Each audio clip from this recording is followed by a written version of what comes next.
Yes, dear audience, GS Paul again, sir.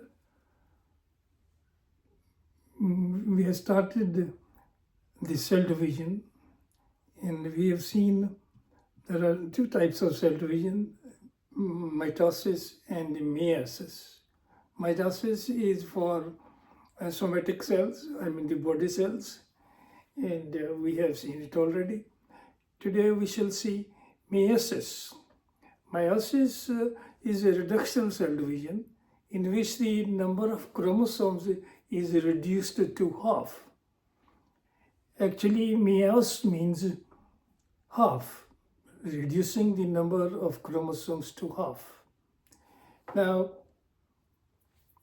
the first thing or the most important thing is, why should there be meiosis? Why should the number of chromosomes be reduced?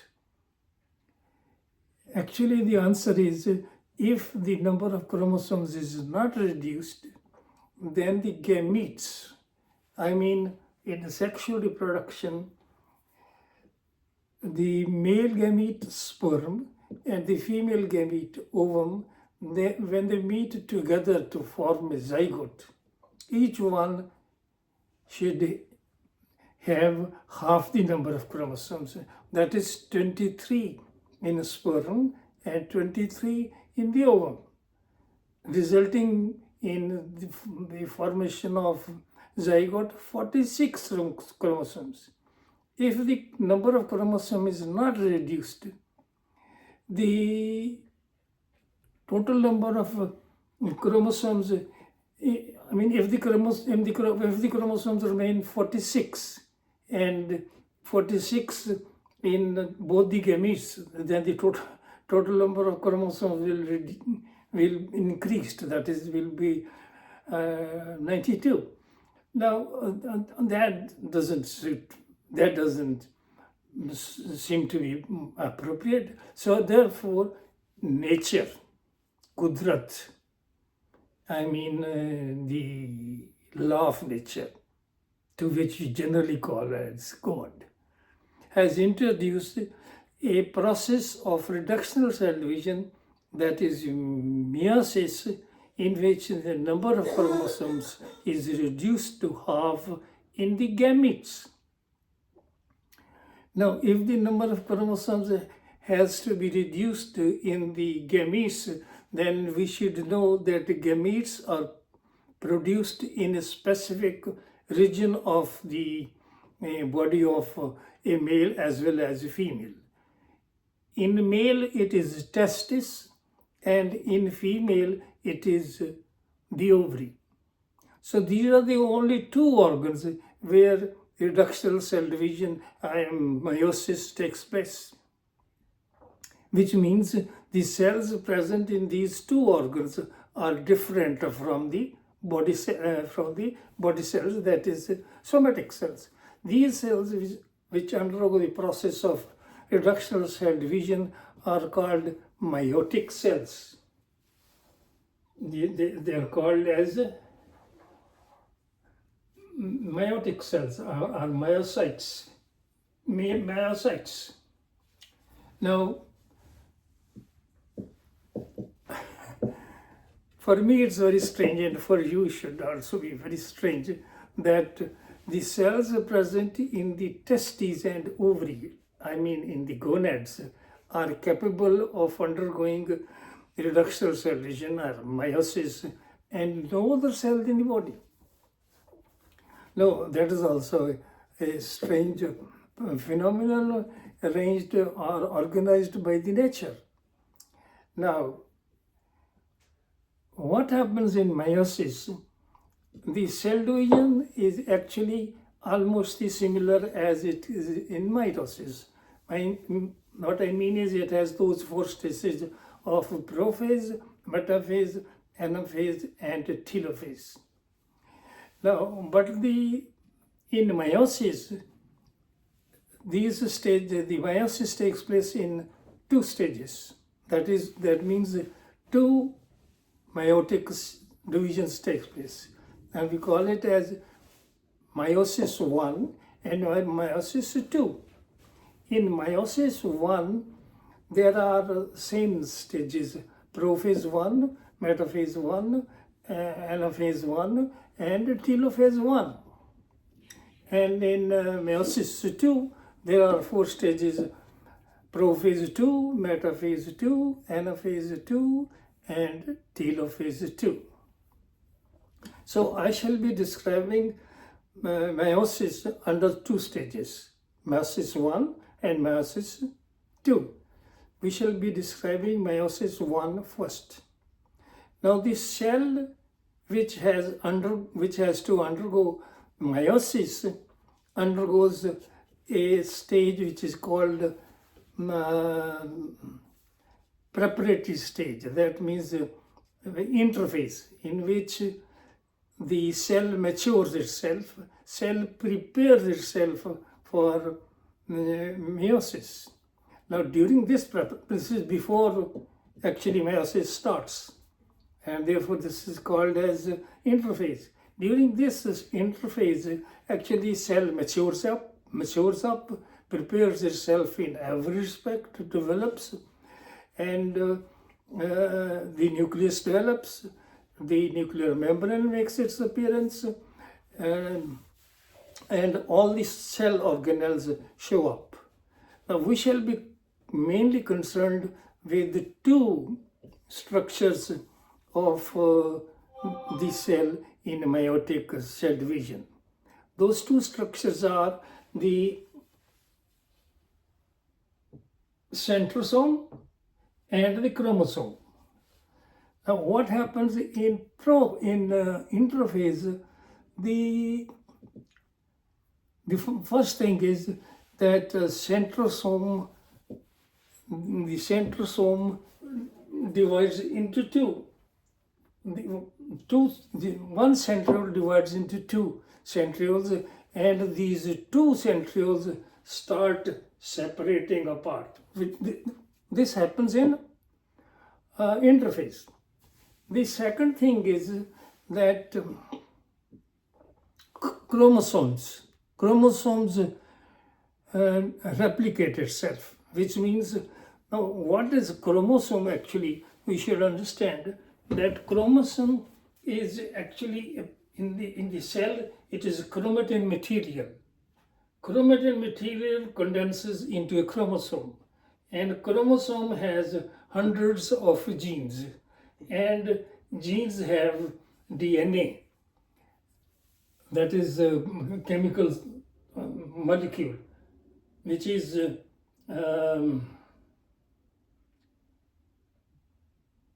A, C, G, and T. These are the 4 components of DNA. This DNA replicates to form more DNA, and hence genes and chromosome and the chromatin material. Now, when I say this DNA synthesis takes place, that means which chromosome 1, which was 1 to begin with, now synthesizes its partner called as the sister chromosome and bivalent 2. 2 of them appear. Where? In the interphase. So this is called replication. Replication of the chromosomes take place in the interphase, and the centriole also divide into 2, or starts dividing into 2, and 2 centrioles appear on the top of the nucleus. Now this is interphase. That means before this meiosis starts, before the prophase 1 of meiosis 1 starts. So now we come to prophase 1. Now prophase 1 has 5 subdivisions, sub-stages. That means prophase 1, actually all these things happen in a continuous process, and it is very difficult to say everything in one time, in one go. So we'll do it gradually. In prophase 1, these are the 5 stages which occur in before prophase 1. Now the first stage in prophase 1 is leptotene. In leptotene, what happens is I will concentrate on 4 things, particularly the centrosome, the nuclear membrane, the nucleolus, and chromosomes. Of course, the other organelles are there, but they are not much concerned. So the centriole divides into 2, starts dividing into 2, and these 2 centrioles appear. They just appear. Nuclear membrane disintegrates. Nucleolus also disintegrates, and the chromatin material condenses to form the chromosomes. In each cell, we'll have homologous chromosomes. Homologous chromosomes means one chromosome coming from the one parent and the other chromosome coming from the other parent, which are identical. Therefore, they are called homologous chromosomes. Now, in a human being, as I said, there are 23 pairs of homologous chromosomes, 23 coming from the male parent and 23 coming from the female parent. Now, we can't show all those 23 chromosomes in this description, so we take actually 2 chromosomes. Now, 2 chromosomes, they are homologous chromosomes. This chromosome resembles this, and this chromosome resembles this. And mind you, these chromosomes have already duplicated. So we say homologous chromosome, duplicate. Homologous chromosome, duplicate. This resembles this, and this resembles this. These chromosomes are very well seen in leptotene. So in leptotene, we see the replicated chromosomes, replicated homologous chromosomes, and then the centriole starts dividing into 2. Actually, it starts dividing into 2 and keeps on dividing, and in the prophase, it completes its division. Similarly, the nuclear membrane starts disintegrating and disintegrating and completely disintegrates in prophase 1 in such a way that the whole homologous chromosomes are suspended in the astral apparatus. Now, the fourth thing is about chromosomes. The homologous chromosomes appear in the leptotene. They can be very easily seen. And in the next stage of prophase 1 is this zygotene, in which the chromosomes, homologous chromosomes, pair up. This pairing up of the homologous chromosomes is called synapsis. Now, how do they pair up? Between the homologous chromosomes, a chemical structure appears called synaptonemal complex. This synaptonemal complex brings the 2 homologous chromosomes together. You can see this synaptonemal complex here. So in zygotene, synapsis and the pairing up of the chromosomes takes place with the help of synaptonemal chromosomes. Now, if we see it in details, actually what happens in synapsis, the chromosomes at the centromeres, they develop a structure called kinetochore.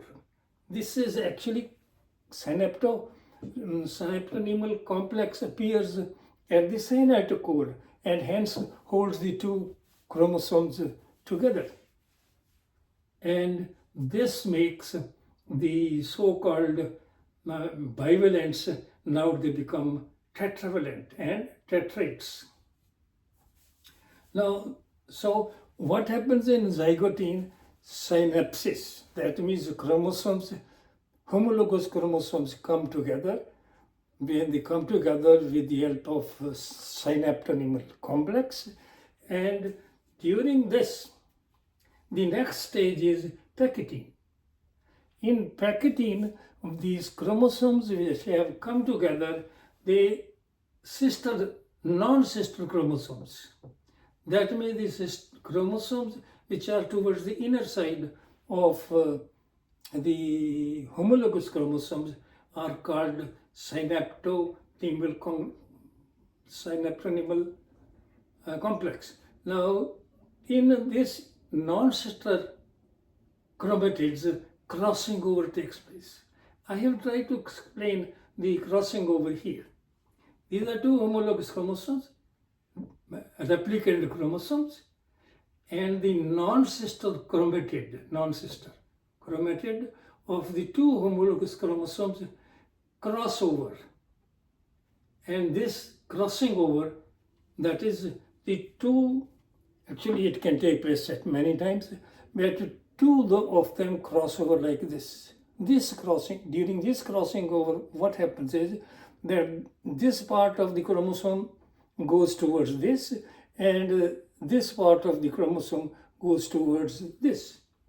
I mean, the genetic material, some of the genes are interchanged. You can see this one crossing over and this one crossing over. This place where the crossing over takes place, that point is called chiasma. Chiasma is singular and the plural is chiasmata. So, crossing over takes place. And what happens during this crossing over? The genetic material of this chromosome crosses over to the genetic material of the chromosomes. This is crossing over takes place in packeting. Then what happens is that these chromosomes are separate.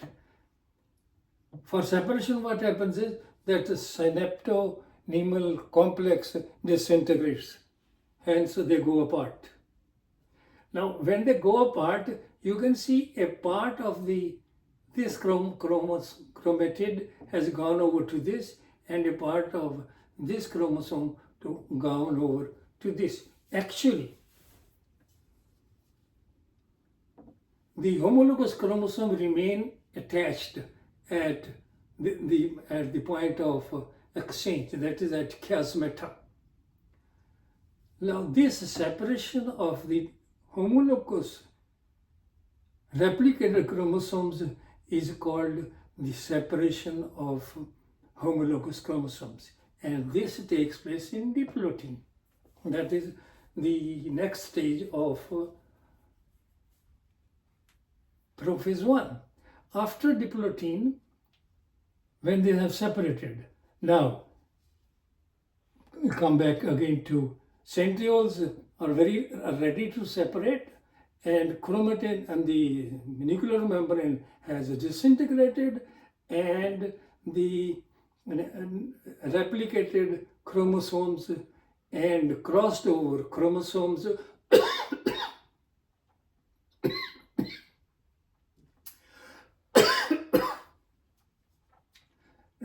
drop in the astrolabratus.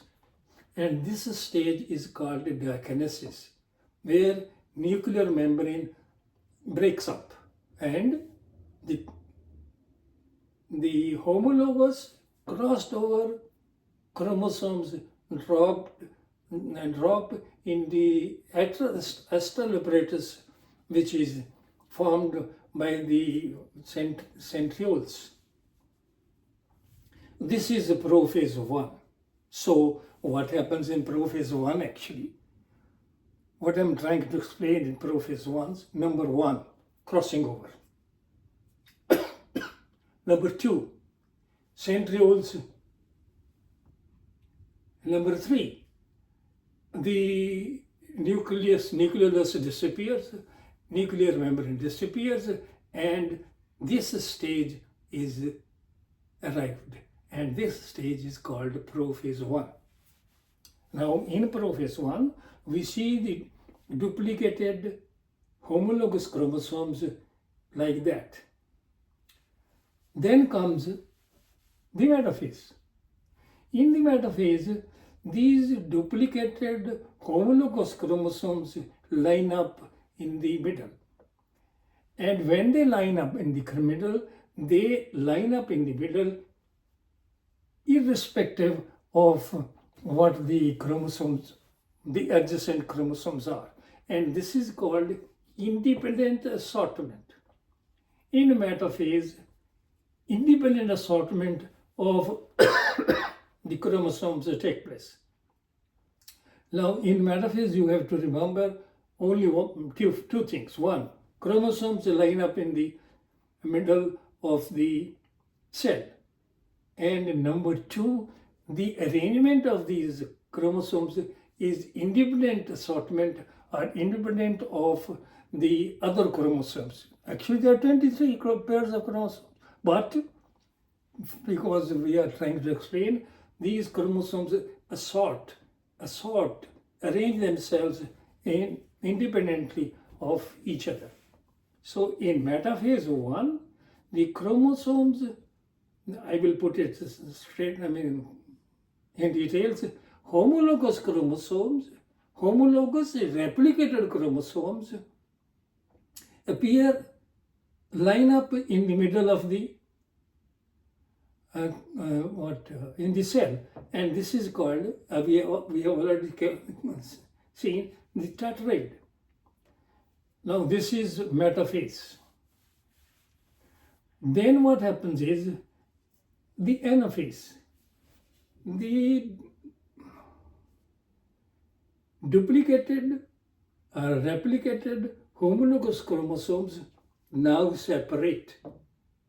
That means the one pair of the one chromatid of the one chromosome and the other chromatid of the second chromosome, they separate.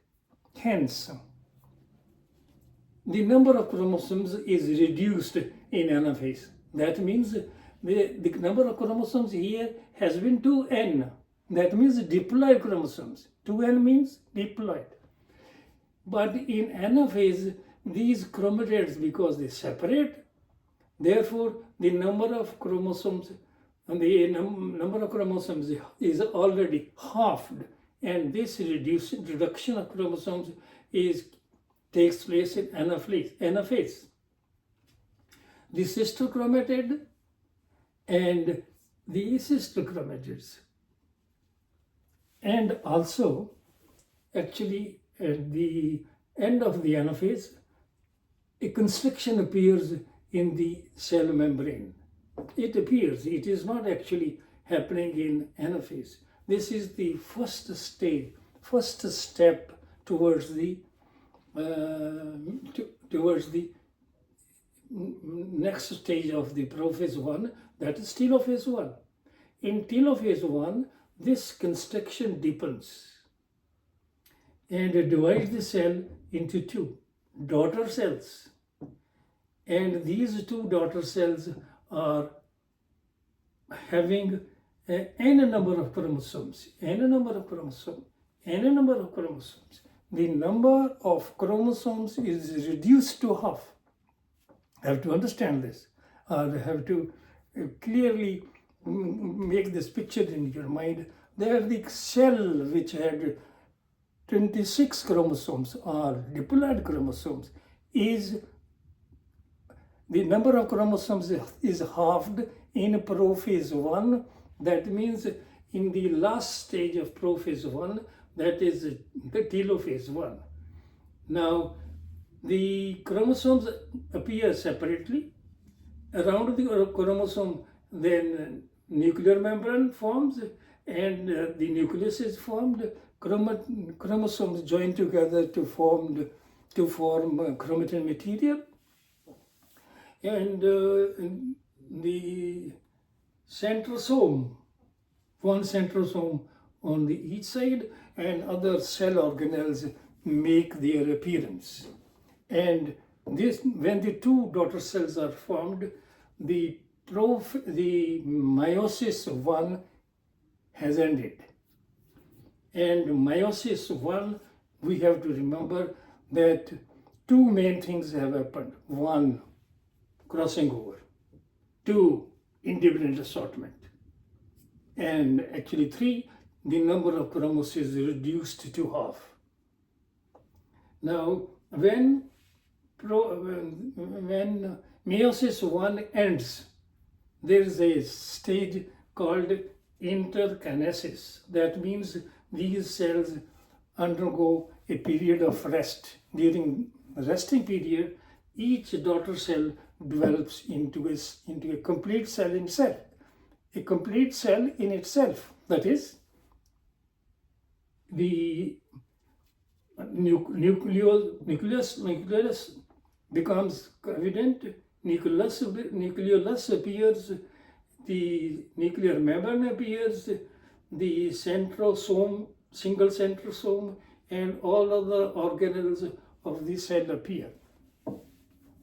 Now this interphase is this interkinesis, the stage between the two meiotic divisions, is called the interphase of meiosis. Now, this period is resting period, and it is actually a very short period. It's not very long, but during this resting period, what happens is the two daughter cells, thus formed with haploid number of chromosomes, develop into a complete cell in itself for undergoing meiosis 2. Now, before I explain meiosis 2, I would like to emphasize that what has happened in meiosis 1. In meiosis 1, two things have happened. Three things have happened actually. One, crossing over. Two, independent assortment. Three, number of chromosomes is reduced to half. Number of chromosomes is reduced from diploid to haploid, from 2n to 1n.